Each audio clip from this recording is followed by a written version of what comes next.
Цифровизация образования в условиях пандемии коронавируса обрела новый смысл. Этой весной 2020 года, тысячи школьников и студентов Башкортостана опробовали дистанционное обучение. Каковы итоги предварительные? Также мы прямо сейчас в программе «Интервью» в эфире Башкирского спутникового телевидения обсудим важнейшие вопросы предстоящего августовского педсовета, а также о том, как проходят летние проекты в режиме онлайн. Вместе с гостем у нас в гостях начальник управления национального образования Министерства образования и науки Республики Башкортостан Булат Зиноров. Булат Ильшадович, здравствуйте. Здравствуйте. Давайте начнем с вопроса, как прошло у нас лето, и постепенно будем продвигаться к вопросу подготовки к началу нового учебного года. Да? Так получилось, что из-за эпидобстановки лагеря были закрыты, но вы нашли выход и в режиме онлайн проводили обучающие проекты вместе с детьми. Расскажите подробнее, пожалуйста. И вправду у нас учебный год, он был тяжелый в том плане, что мы перестраивали всю систему образования на дистанционную форму, но успешно мы прошли это испытание и завершили, не побоюсь этого слова, очень успешно, потому что наши будущие студенты, то есть выпускники старших классов, сдали отлично ЕГЭ, потому что у нас есть и 100-бальники, есть у нас ученики, которые несколько предметов сдали на 100 баллов. Это говорит о том, что у нас уровень и та система образования, которая выстраивалась и идет, она показывает свои результаты. Естественно, эпидситуация чуть подпортила настроение детишкам, потому что лагеря у нас прошли, как вы сказали, в режиме онлайн. Конечно, у нас было много сомнений, потому что режим онлайн это предполагает некое общение с ребенком посредством компьютеров, планшетов и гаджетов. Но с другой стороны, это дает возможность, то есть расширяет границы организации наших лагерей. Например, вот сегодня, уже третий день идет наш лагерь Яйляу, который традиционно проходил в летний период. В этом году он проходит 23 раз. И вот мы проводим его в режиме онлайн. И отрадно, что уже в нашей группе более 2000 участников. Особенно радует, что у нас география участников перешла за границы Республики Башкортостан. И уже мы с уверенностью можем сказать, что у нас есть участники из регионов Российской Федерации, особенно это наши соседи, Челябинская область, Татарстан, Пермь, Саратов и Самара, но также есть и дальние наши регионы, это, например, Хмао, Сургут, и, естественно, нельзя не отметить зарубежные страны.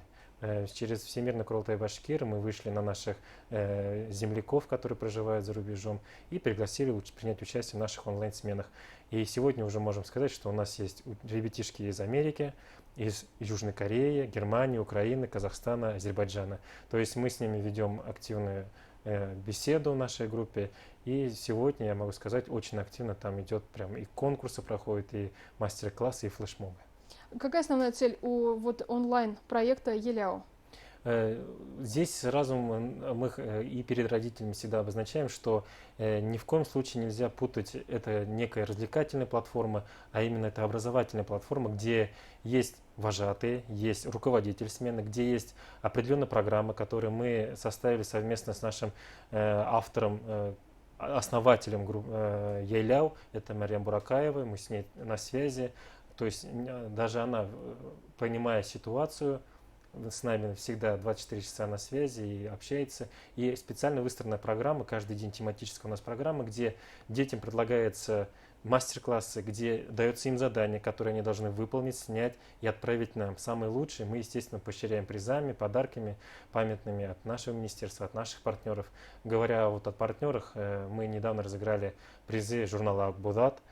Сегодня уже разыгрываем призы Башкирского драмтеатра имени Мажита Гафури, то есть и Союз писателей к нам подключился активно. Поэтому здесь у нас есть партнеры, с кем мы общаемся, и они задают свои вопросы. То есть ребенку дается задание, где он должен поискать, поинтересоваться, то есть уже познавательно у него деятельность развивается. Предстоящий августовский педсовет. Какие вопросы в повестке? Естественно, все ждем мы августовский педсовет. Почему? Потому что это будет началом нового учебного года. То есть мы зададим тот импульс и ту тенденцию, которая будет уже в течение учебного года. Естественно, основной вопрос – это цифровизация образовательного процесса. То есть, несмотря на то, что у нас все было готово планово перейти на цифровизацию, но эпидситуация ускорила этот процесс. И вот в данной ситуации, в данное время, как мы будем в дальнейшем развивать, каким путем мы пойдем, какие вопросы основные нужно рассматривать. И опять же, августовское у нас совещание пройдет офлайн и онлайн режимах. То есть будут площадки, где будут собираться у нас определенные спикеры, гости, но также это будет транслироваться для всех желающих, и для родителей, и для учителей. То есть мы, опять же, расширим границы августовского совещания и ожидаем, что у нас будут участники и как из всей республики, так и за пределами нашей республики. Поэтому здесь пока у нас все в рабочем порядке. Вопросы основные, естественно, будут, как и прошлогодние, но с учетом новых тенденций, новых запросов общества, мы будем рассматривать самые актуальные. Это вопросы цифровизации. Естественно, я, как куратор национального образования, мы будем рассматривать вопросы национального образования. Почему? Потому что одна из дискуссионных площадок у нас как раз будет посвящена теме преподавания родных языков. И повторюсь, я с гордостью это говорю, что у нашей республики, это, наверное, единственная республика, где обучаются на 6 родных языках и изучаются более 10 родных языков. У нас самые передовые есть опыты, практики, например, это сеть воскресных школ.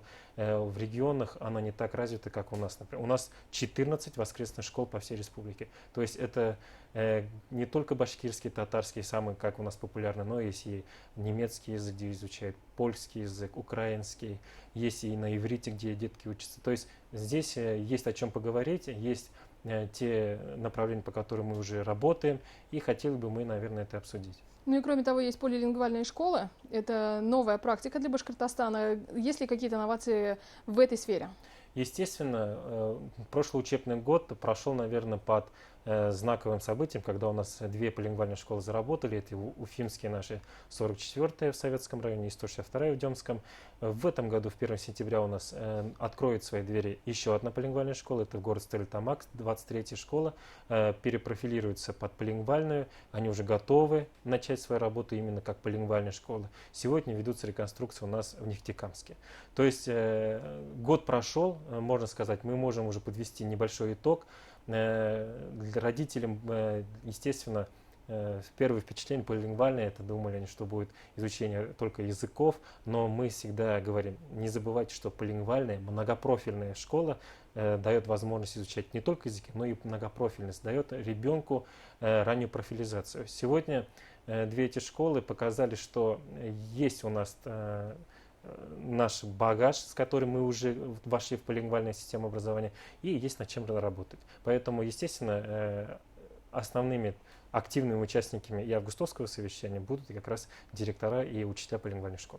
Вы уже сказали, что рассматриваются несколько вариантов развития цифровизации образования в Башкортостане. По какому пути может пойти хотя бы 2-3 направления, вот, о которых говорят педагоги? Ну, естественно, дистанционное образование дало новый толчок к тому, что учителя начали переформатировать свои стандартные уроки именно на плоскость цифровизации, когда они переводят те наработки именно в сети интернет и работают на таких площадках, как Zoom, Skype. То есть, Сложно идет процесс? Процесс здесь, не сказать, что сложно, он, наверное, заставляет учителей чуть больше работать с компьютером, как-то тебе совершенствовать себя, потому что те старые наработки, которые у них были, они в условиях цифровизации могут не быть актуальными. Поэтому здесь часто нам помощь приходят наши курсы, наш институт развития образования, когда они проводят вебинары по разработке электронных уроков, когда уже ты становишься ты становишься частью электронного образования, и именно твои уроки должны быть выстроены именно в электронном части, а не так, что вы по стандарту читаете урок как лекцию. Этот уже способ, наверное, уже не подойдет, потому что ребенок, если у него есть все возможные гаджеты, то нужно использовать их, и во время уроков то же самое. Для родителей рекомендации какие можете дать? Что для них самое главное в условиях цифровизации образования?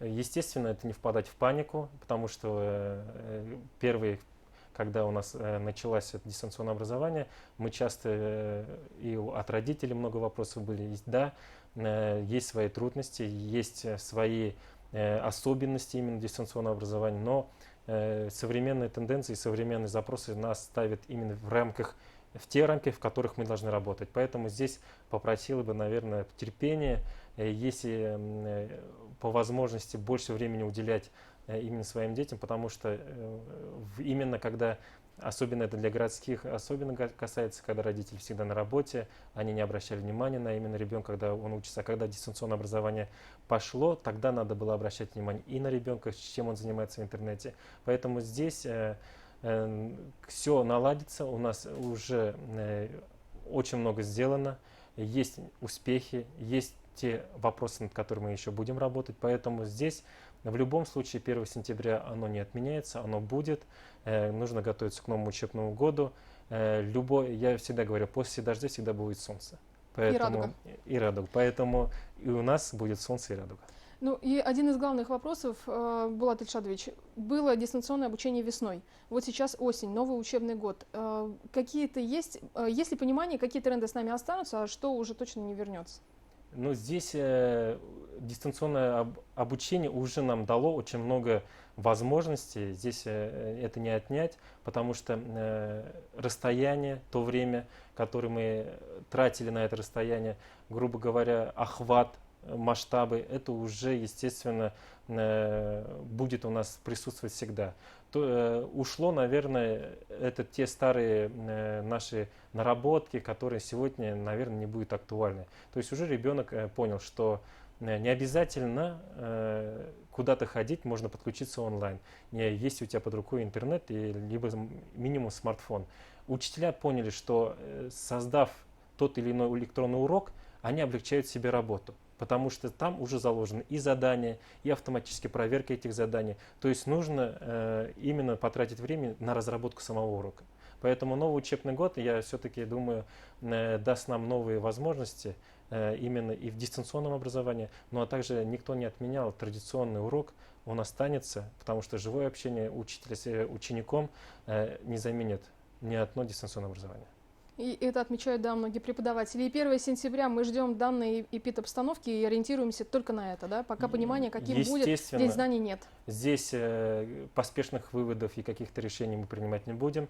Ситуация каждый день меняется, то в лучшую, то в худшую сторону. Поэтому здесь совместно со всеми надзорными органами и нашим Министерством здравоохранения мы будем принимать решения. Поэтому, скорее всего, уже ближе к сентябрю о принятом решении мы оповестим всех родителей. Спасибо большое, Булат Ильшадович. С нами был начальник управления национального образования Министерства образования и науки Башкортостана Булат Зинуров, и мы говорили о подготовке к новому учебному году. Оставайтесь на БСТ.